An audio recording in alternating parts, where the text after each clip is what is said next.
Ate, bula-bula ka dyan. Oo, lagi kang magpaubo dyan, ate. Okay, ano pong pangalan niyo po, ate?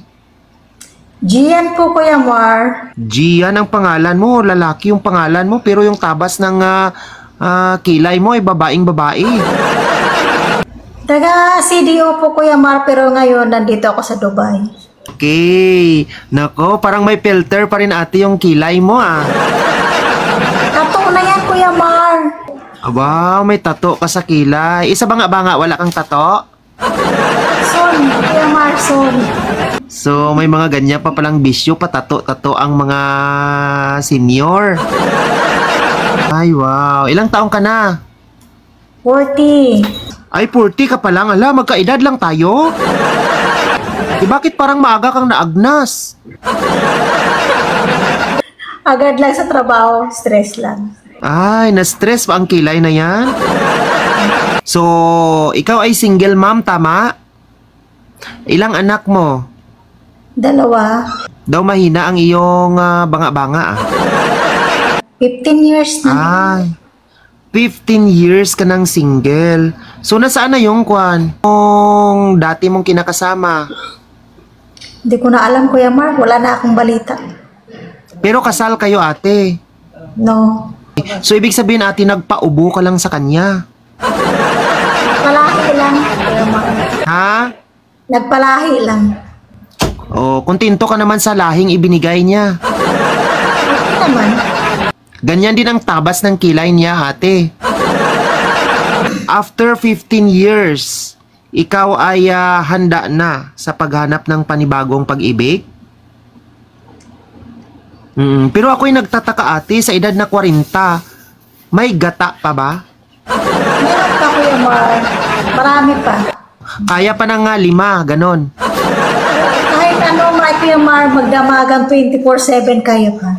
Wala ka pang maintenance, ate.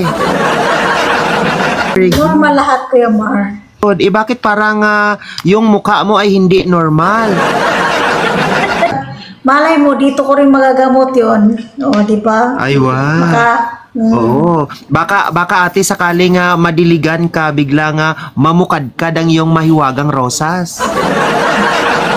Kaya, di ba, Kuya Mar, para ka akong cactus na nandito ngayon sa disyerto Wow. sa Dubai, walang dilig. Ay, wow. So, ibig sabihin, ate, ikaw ay matinik.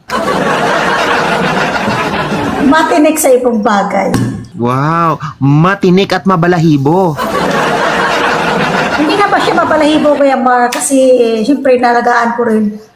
Maintenance ko na, wala siyang balahibo. Matinik lang talaga. Naka-grass cutter ka.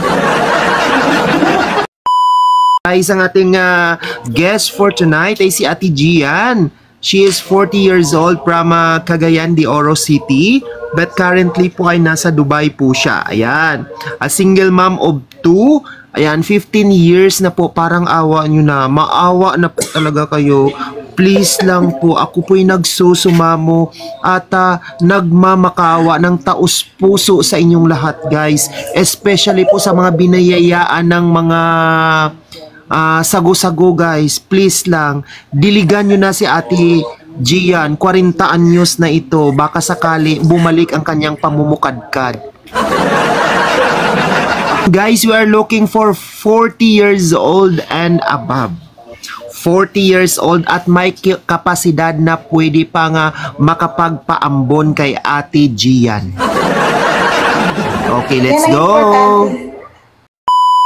Ate Gian, ako po'y may isa pang katanungan bago natin simulan ang paghahanap. Kalbo o mabuhok? Kalbo. May naka-reserve ako para dyan. Wait lang. Oh, ayan. O, de, kalbo.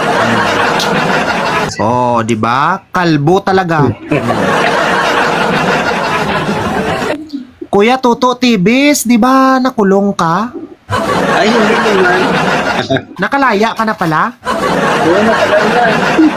Okay. Kuya Toto Tibis, taga saan ka? Andito ako muna sa Quezon City. Pero So- ako, Ilonggo ba? Taga Negros ako. So, ilang taon ka na? 33. 33 ka pa sa lagay na yan? Parang nadaanan ka na ng bagyong Pablo tapos sa 33 ka pa lang? 33 o 43? 33. Hala, ginoo ko. Single dad. Isang anak. Ah, single dad. Nasaan na? Sumama sa sa mga manugaso. Tumiwalag na sa iyong bakunawa. So, paano yan? Kung sakali bibigyan ka ng pagkakataong umibig muli, open ba sa'yo yung mas may edad sa'yo? Pwede naman. Open naman sa akin. 7 years older lang naman si Ate Gian sa'yo. Pero ang sabi niya naman ay masabaw pa naman siya, Kuya Tuto. Malungkot na siya eh. Kasi yung hinahanap Bakit ka niya, malungkot? 40, diba? Hindi ka ba masaya na nakahanap ka ng isang kalbo? Ito na problema ko, Kuya Mar. Wala akong panghahawakan eh. Maghawa ka sa tainga niya. Kung wala ka mang mahawakan, ate, kasalanan mo yan kasi ikaw ang nagpili, nagsabi mo, kalbo ang gusto mo. Ayoko ng kalbo. Gusto ko yung may buhok. Ate, di ba sabi mo kanina kalbo ang gusto mo? Inulit-ulit ko pa nga. Oo nga. Oh, ano bang kalbo ang gusto mo nga ipahiwatig? Pero naisip ko, mahirap yung kalbo. Kasi Ate. pag nasaan na, sa kalagitnaan na, wala akong panghahawakan. Mahirap yung tenga, baka mamaya mapiktas ko. Madalang ka lang makahanap ng kalbo dito, ate. Bagong gupit. Oh. Oh, di ba? Bagong gupit pa sa kuwan na yan. So ibig sabihin may pagkakataon pang tumubo yan, ate.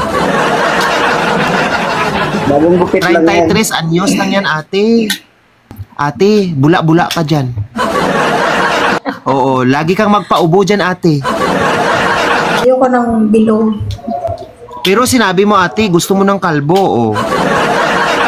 Oo, pero ayoko ng below the age sa akin. Tingnan mo, mukhang 45 naman siya, ante. Oh, ayaw mo yun, ate. Advantage sa'yo yun. Kahit saan kang lupalop ng daigdig, paikot-ikutin yan. Oh, kayang-kaya niya yan. So, ate Gian, nandito tayo sa exciting na part.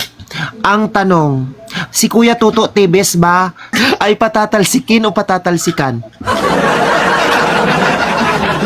Tatalsikin, Kuya Mar. Hala,